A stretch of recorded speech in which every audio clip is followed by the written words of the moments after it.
بسم اللہ الرحمن الرحیم۔ السلام علیکم ورحمۃ اللہ وبرکاتہ۔ کیا امام حسین رضی اللہ عنہ نے حضرت امیر معاویہ رضی اللہ عنہ کو فتنہ کہا ہے؟ ظہور احمد فیضی،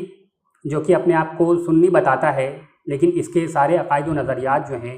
وہ شیعہ رافضیوں والے ہیں، یہ شخص اپنی کتاب صلح امام حسن کے صفحہ نمبر 184 اور 185 پر امام حسین کے بارے میں لکھتا ہے کہ امام حسین نے حضرت امیر معاویہ کو ایک خط لکھا، بلکہ ایک خط کا جواب لکھا، اور اس خط میں امام حسین نے جو لکھا حضرت امیر معاویہ کے لیے اس کو ظہور احمد فیضی کچھ یوں لکھتے ہیں۔ امام حسین نے حضرت امیر معاویہ کی طرف ایک خط لکھا اور اس میں کہا کہ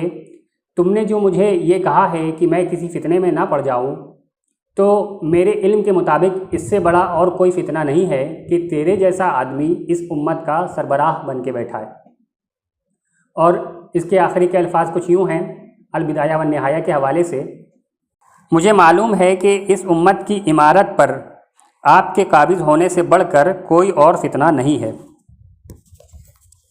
یہ دلیل پیش کر کے ظہور احمد فیضی لوگوں کو یہ نظریہ اور عقیدہ دینا چاہتے ہیں کہ امام حسین رضی اللہ عنہ کی نظر میں حضرت امیر معاویہ ایک فتنہ تھے معاذ اللہ،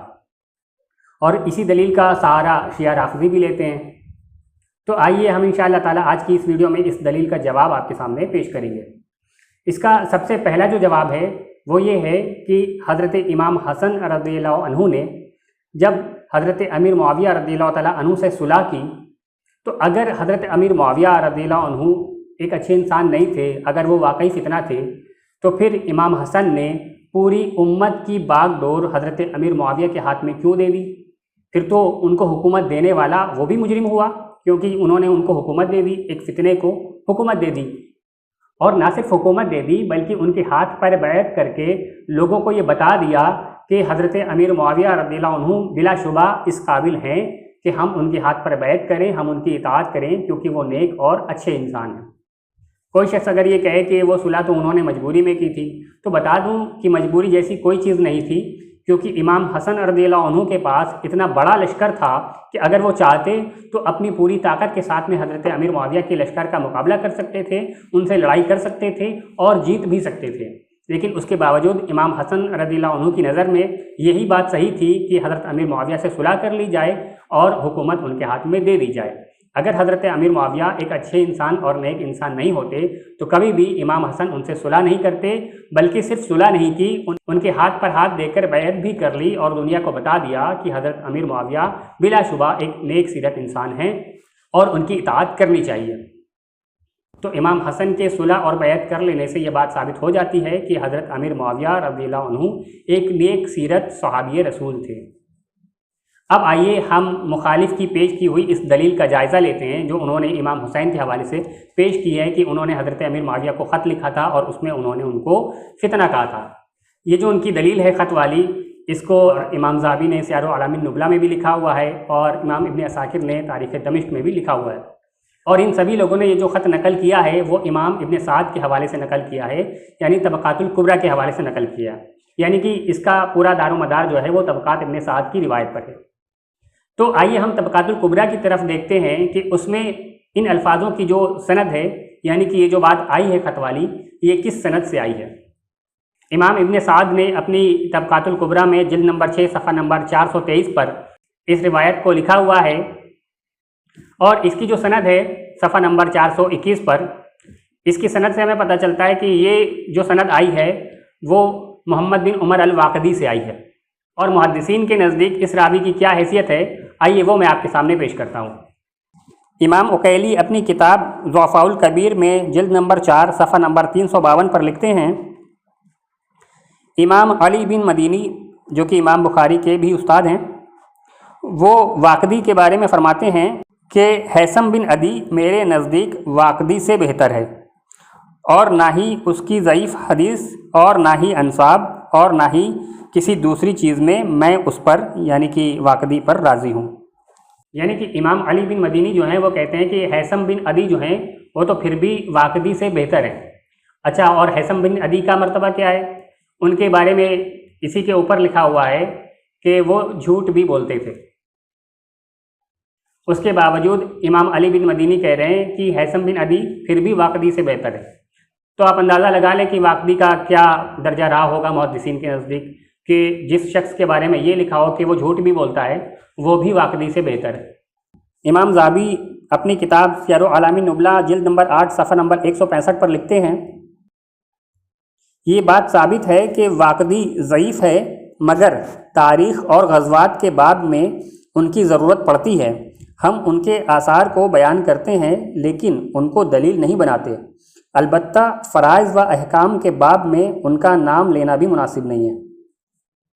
تو امام ذہبی کے اس قول سے یہ بات پتہ چل گئی کہ واقدی جو ہیں ان کی باتوں کو تاریخ میں لکھا تو جا سکتا ہے لیکن ان کو دلیل نہیں بنایا جا سکتا۔ اسی طرح امام ابن حجر اسقلانی نے واقدی کو اپنی 26 کتابوں میں الگ الگ انداز میں ضعیف اور غیر معتبر قرار دیا ہے۔ امام ابن حجر اسقلانی کے نزدیک واقدی کے قبول ہونے کی شرط کیا ہے، آئیے وہ بھی میں آپ کے سامنے پیش کرتا ہوں۔ اپنی کتاب تلخیص الحبیر میں جلد نمبر 2 صفحہ نمبر 554 پر لکھتے ہیں، اگر واقدی اخبار صحیحہ کی مخالفت نہ کرے اور اہل مغازی میں سے کسی کی بھی مخالفت نہ کرے تب وہ ہمارے اصحاب کے نزدیک مقبول ہے۔ یعنی کہ واقدی کی روایت صرف اس وقت قبول ہو سکتی ہے جب ان کی بات میں کسی بھی طرح کی مخالفت نہ پائی جائے، نہ تو کسی اخبار صحیحہ کی مخالفت پائی جائے اور نہ دوسری کسی طرح کی مخالفت پائی جائے۔ اب اگر کوئی شخص آ کر یہ کہے کہ اعلیٰ حضرت کے نزدیک واقدی جو ہیں وہ ثقہ راوی ہیں، تو آپ کو بتا دوں اعلیٰ حضرت کی پوری عبارت یہ ہے کہ واقدی جمہور کے نزدیک ضعیف ہے۔ کہ اعلیٰ حضرت کی مکمل عبارت یوں ہے، امام واقدی کو جمہور اہل اثر نے چنین و چنا کہا، جس کی تفصیل میزان وغیرہ کتب میں مستور، کہ لا جرم تقریب میں کہا علمی وسعت کے باوجود متروک ہے، اگرچہ ہمارے علماء کے نزدیک ان کی توثیق ہی راجح ہے۔ یعنی کہ اعلیٰ حضرت اس بات کو مانتے ہیں کہ جمہور کے نزدیک واقدی ضعیف ہیں اور انہیں متروک بھی کہا گیا ہے، اور پھر یہ کہا کہ اگرچہ ہمارے اصحاب کے نزدیک واقدی کی توثیق راجح ہے۔ مگر آپ کو یہ بھی معلوم ہونا چاہیے کہ اعلیٰ حضرت کے نزدیک بھی اگر کوئی ثقہ راوی بھی جو کہ متفق علیہ ہو، وہ بھی اگر کوئی ایسی بات بیان کرے جو صحابہ کے خلاف ہو تو اعلیٰ حضرت اس کو بھی قبول نہیں کرتے، تو پھر اعلیٰ حضرت بھلا اس راوی کی روایت کو کیسے قبول کر سکتے ہیں جس کو وہ خود کہہ رہے ہیں کہ جمہور کے نزدیک ضعیف ہے۔ یعنی کہ یہاں پر جو واقدی نے بات بولی ہے حضرت امیر معاویہ کے بارے میں کہ امام حسین نے انہیں فتنہ کہا، یہ بات خود اعلیٰ حضرت کے اصول پر بھی ضعیف ہے۔ بلکہ دوسری طرف صحیح روایتوں سے ہمیں یہ پتہ چلتا ہے کہ امام حسن حسین اور حضرت امیر معاویہ کے درمیان بہت زیادہ بہتر اور عزت والے معاملات تھے۔ آئیے اس پر بھی کچھ روایتیں میں آپ کے سامنے پیش کرتا ہوں۔ امام آجری اپنی کتاب اشریہ میں حدیث نمبر 1959 پر لکھتے ہیں، حضرت امیر معاویہ رضی اللہ عنہ ایسے تھے کہ جب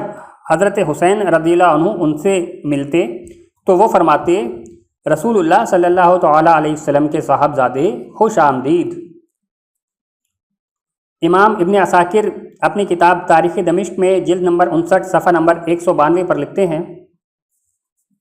حضرت امام حسن رضی اللہ عنہ ایک مرتبہ حضرت امیر معاویہ رضی اللہ عنہ کے پاس آئے تو انہوں نے فرمایا، یعنی حضرت امیر معاویہ نے فرمایا، میں آپ کو ایسا تحفہ دوں گا جو مجھ سے پہلے کبھی کسی نے نہیں دیا ہوگا۔ چنانچہ انہوں نے حضرت امام حسن رضی اللہ عنہ کو 40 لاکھ درہم دیے۔ اسی کے آگے امام ابن عساکر دوسری روایت نقل کرتے ہیں کہ ایک مرتبہ امام حسن اور امام حسین رضی اللہ عنہما دونوں حضرت امیر معاویہ کے پاس آئے تو انہوں نے ان دونوں کو 20 لاکھ درہم دیے۔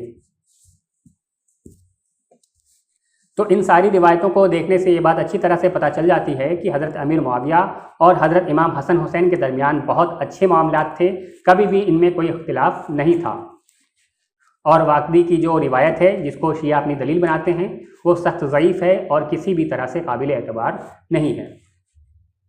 امید ہے آپ کو ویڈیو پسند آئی ہوگی، اسے زیادہ سے زیادہ لائک کریں، چینل کو سبسکرائب کریں، اپنے دوست احباب کو شیئر کریں، ہو سکتا ہے آپ کے ذریعے کسی کی اصلاح ہو جائے۔ السلام علیکم ورحمۃ اللہ وبرکاتہ۔